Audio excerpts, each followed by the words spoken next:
Terrestrial insect patterns can be effective on trout as well as other warm water species of fish. The ant pattern can be effective anytime the weather is warm enough to raise their metabolism to become active.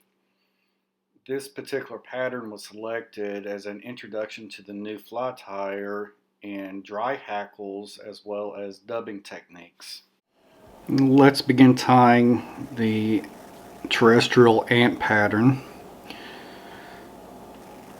In the vise I have a mustad size 16 dry standard. For dubbing I'm going to be using a rusty brown to simulate a red ant. I'm going to be using UTC size 70 ultra thread in brown. And I'm going to be using an appropriately sized brown dry fly hackle. With dry flies, appropriately sizing the hackle ensures that the fly will be proportionate. You can use a scale to help select a properly sized dry fly hackle, but you can also use the gap of the hook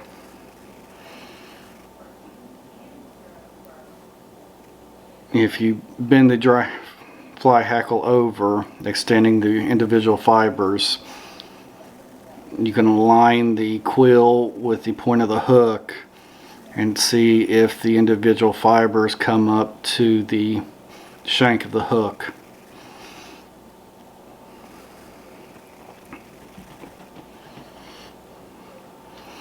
I'm going to start my thread behind the eye of the hook. Work backwards for about 1/3 of the hook.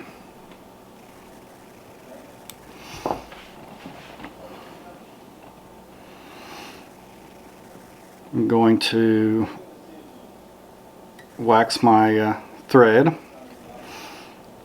and take a very small amount of dubbing and create a dubbing loop.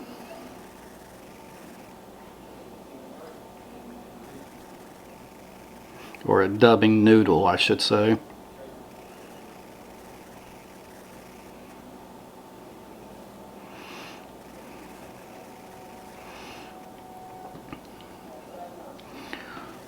Once the dubbing is caught, I can tighten up the twist of the dubbing noodle while I'm building up the front portion of the ant.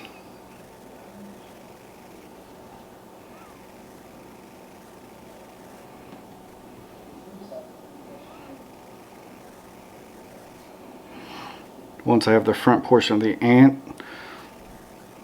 built, I can advance my thread, continuing down the shank of the hook until I'm even with about the barb of the hook itself. Again, I'm going to wax my thread and make a second dubbing noodle.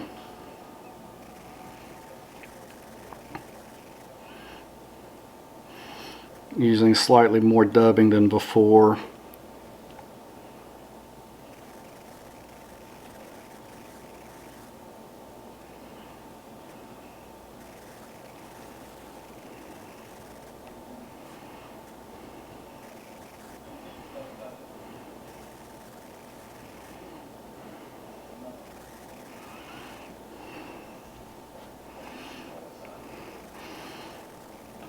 And start building up the rear abdomen of the ant, which should be slightly larger both in length and thickness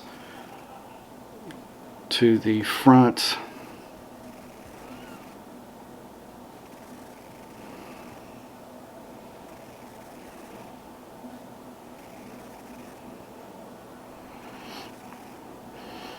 Then I'm going to end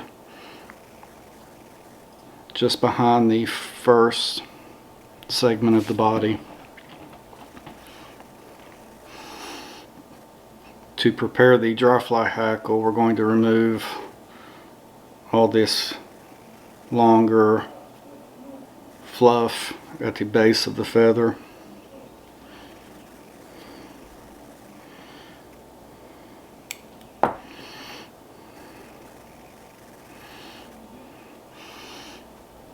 A nice trick is to take your scissors and trim some of these feather fibers back. So when you tie it in, your thread have all these little barbels to help hold it in place. We're going to tie the hackle in base first.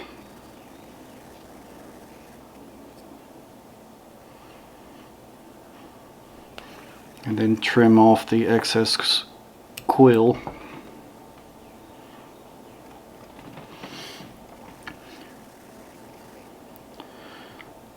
We're going to start taking wraps forward, one directly in front of the previous.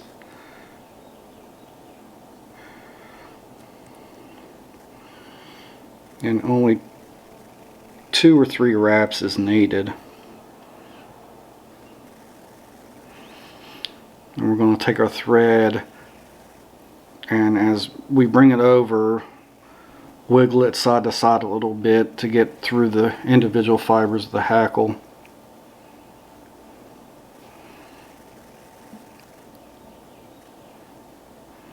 And once the hackle is secure, we can trim out the excess.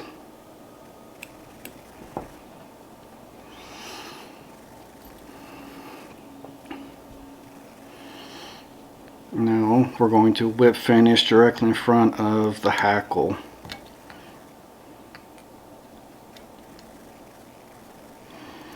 And behind the front portion of the body.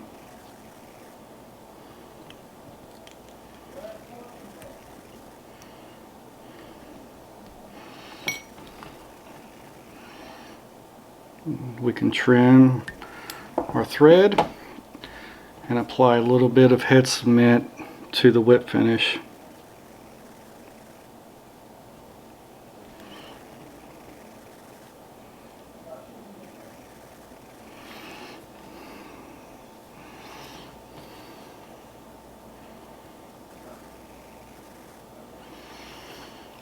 And that is a basic ant pattern.